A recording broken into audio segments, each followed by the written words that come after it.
Boa noite, Elcio. Boa noite, Cláudio. Tava procurando aqui as mensagens, não tava aparecendo, eu tava na dúvida. Que bom que vocês me mandaram, tá tudo certo. Eu achei que tinha alguma coisa errada. Boa noite, Claudinho, Dalva, tudo bem com vocês? Oi, Fábio, boa noite, tudo bem? Saudade de vocês mesmo, Claudinho. Aqui a gente fala sozinho, não dá pra se abraçar, não dá pra a gente estar junto. Não tá junto fisicamente, né? Porque espiritualmente a gente tá conectado, a gente tá sempre aí vibrando uns pelos outros. E vamos seguindo adiante.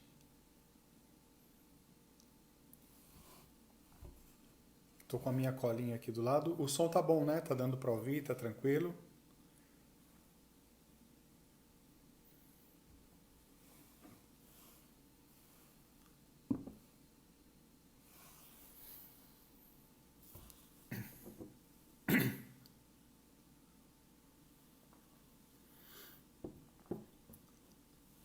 Sejam todos bem-vindos.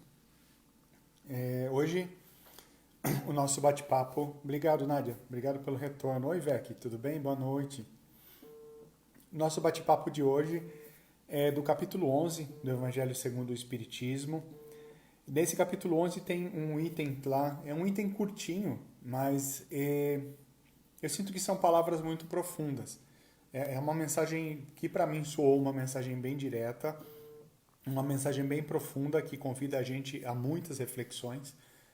Claro, sempre o Evangelho convida a uma reflexão diferente. E a reflexão dessa semana, o texto fala sobre a fé e a caridade.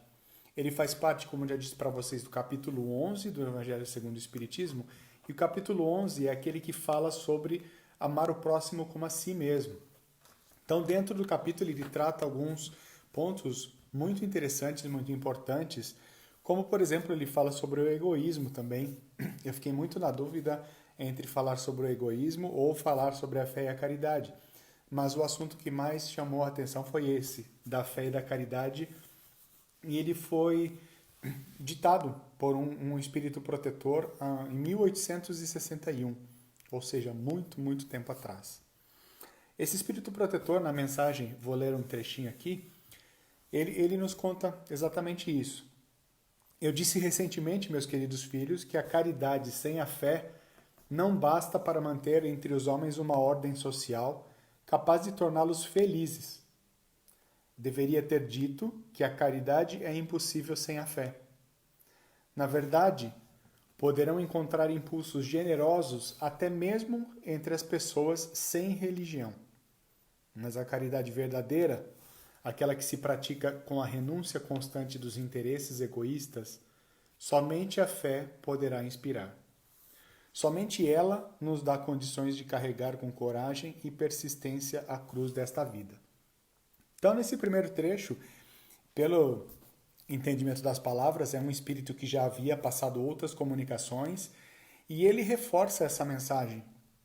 Ele cita muito ali de que a gente consegue ter homens de bem, a gente consegue ter pessoas boas e a gente não precisa ter uma religião específica para ser bom.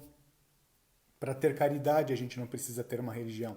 A gente vai encontrar pessoas com caridade, às vezes sem ser seguidora de uma religião específica. Essa caridade, quando a gente fala de caridade, a primeira coisa que vem na nossa mente é aquela caridade física, aonde eu vou doar algo fisicamente.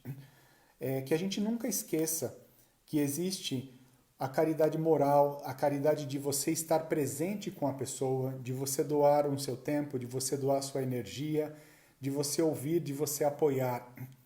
E quando eu falo você, eu estou me incluindo junto, tá bom? Eu acho que isso é muito importante. A gente normalmente é fácil a gente associar caridade com coisas físicas, aquelas campanhas que a gente faz quando a gente está doando um cobertor, quando a gente está doando um alimento. Pelo amor de Deus, não que isso não seja importante. É muito importante a caridade física, mas a gente precisa lembrar que não é só essa caridade física a que a gente está condicionado e que as pessoas procuram, que as pessoas esperam um pouquinho da gente.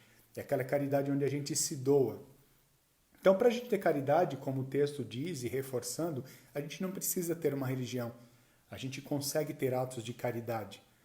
Mas ele cita, e isso me soou bem profundamente, que é necessário que a gente tenha fé para ter uma caridade verdadeira.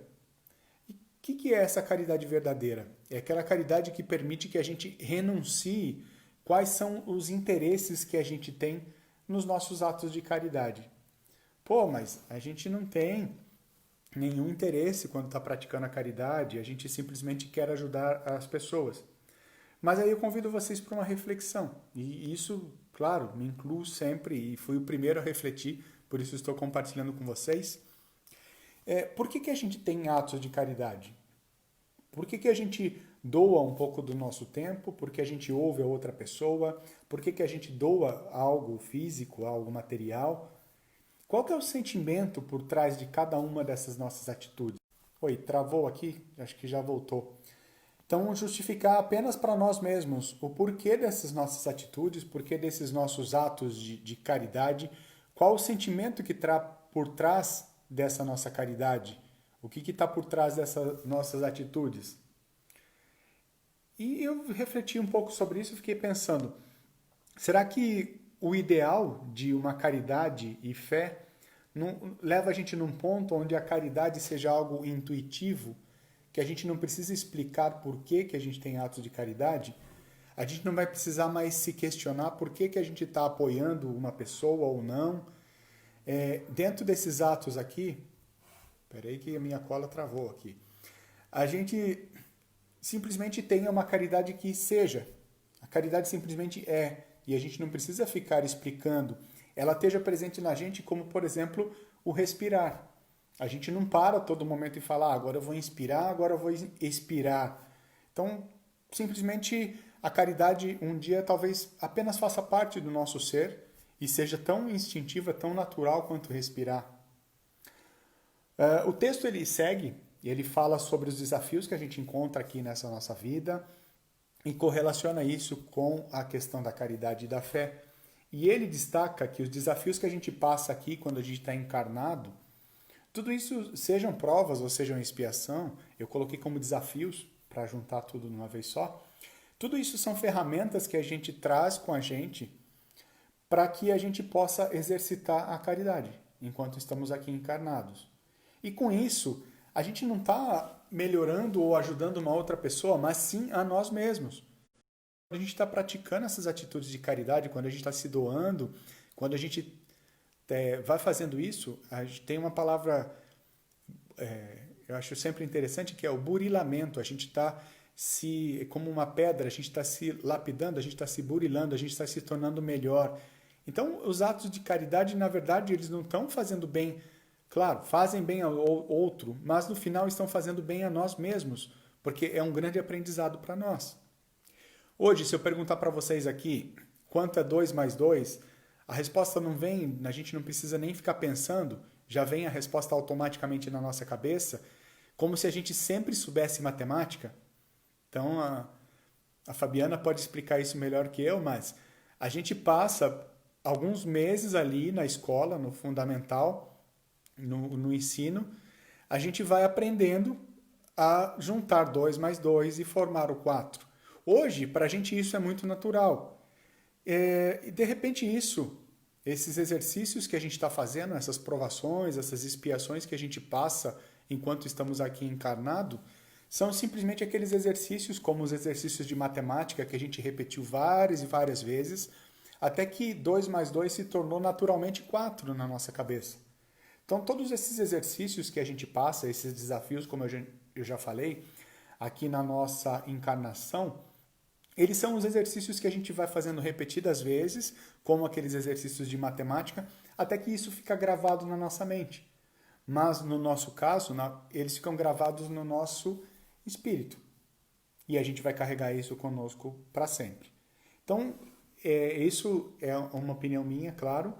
Eu acredito muito nisso, que a gente vai chegar a um ponto na nossa evolução onde vai ser muito natural a caridade estar dentro da gente e a gente não vai questionar por que a gente está fazendo isso ou se a gente deve fazer isso, se a gente deve doar um cobertor ou não. A gente simplesmente vai chegar e vai fazer e não vai se dar conta, não vai ficar depois querendo prestar contas para nós mesmos, a gente não vai ficar querendo se justificar, não vai ficar querendo se vangloriar ou ficando feliz. Simplesmente a caridade é. Por quê? Porque a gente fez e isso é intrínseco. E porque a gente tem fé, porque a gente crê em algo maior. Não precisa de uma explicação, vai ser algo muito natural. Voltando aqui na cola, né? O trecho, como eu falei para vocês, esse trecho do Evangelho ele é curto.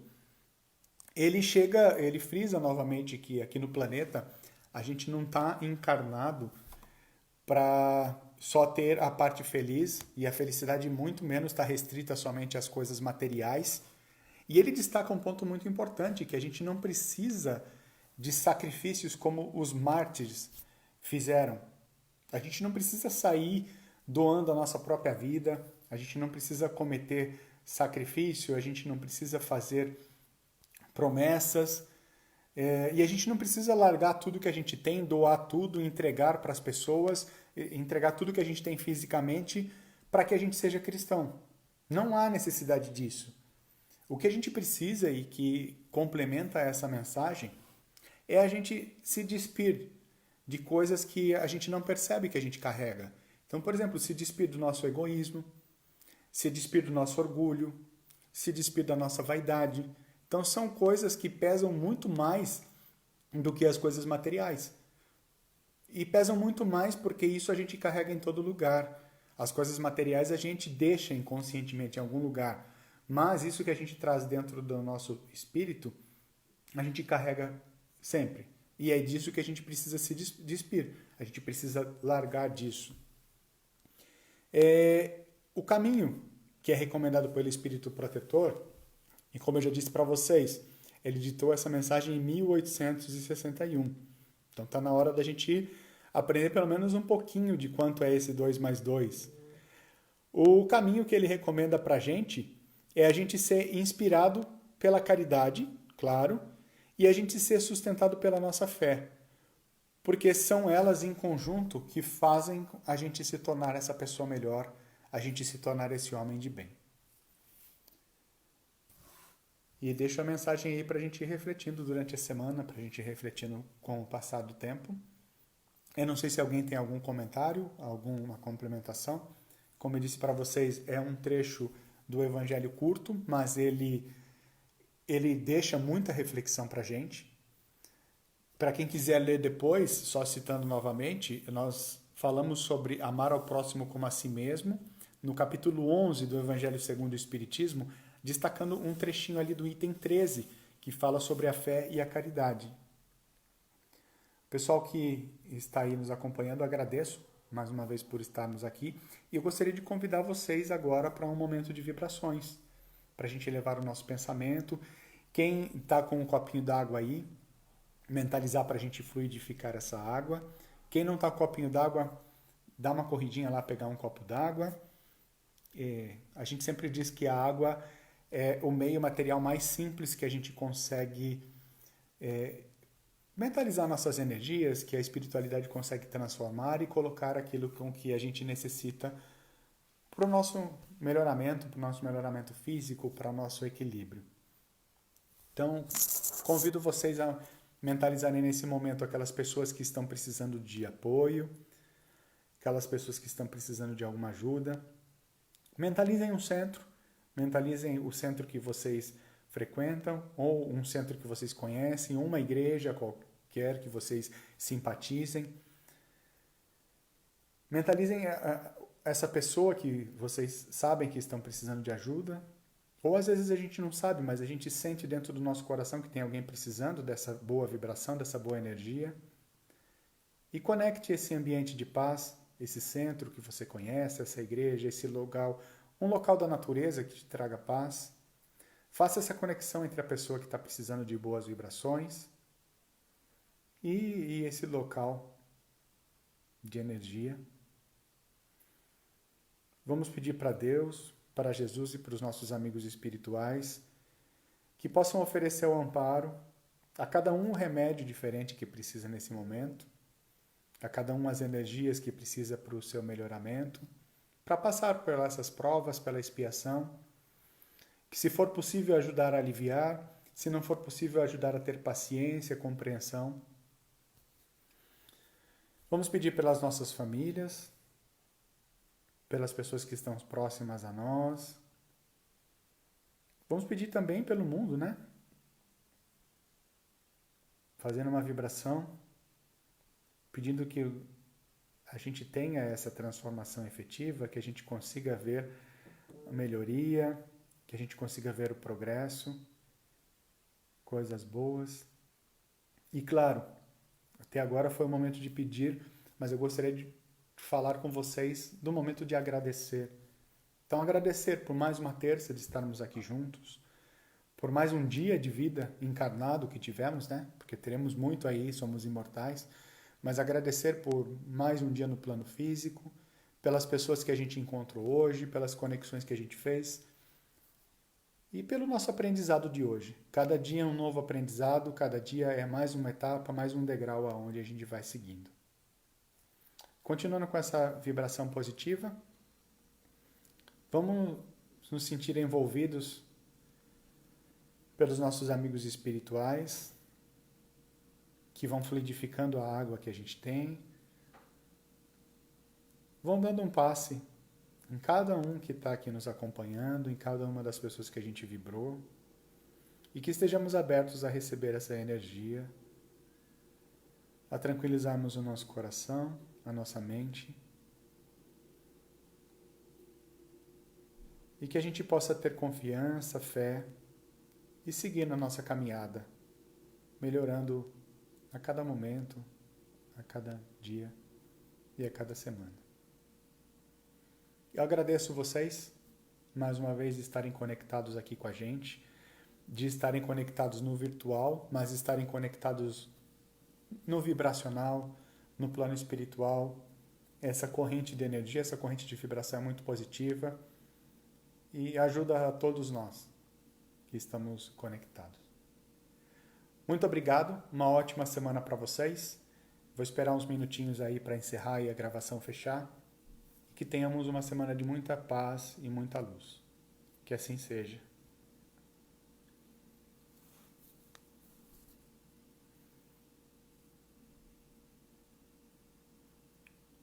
Boa noite, pessoal. Fiquem com Deus.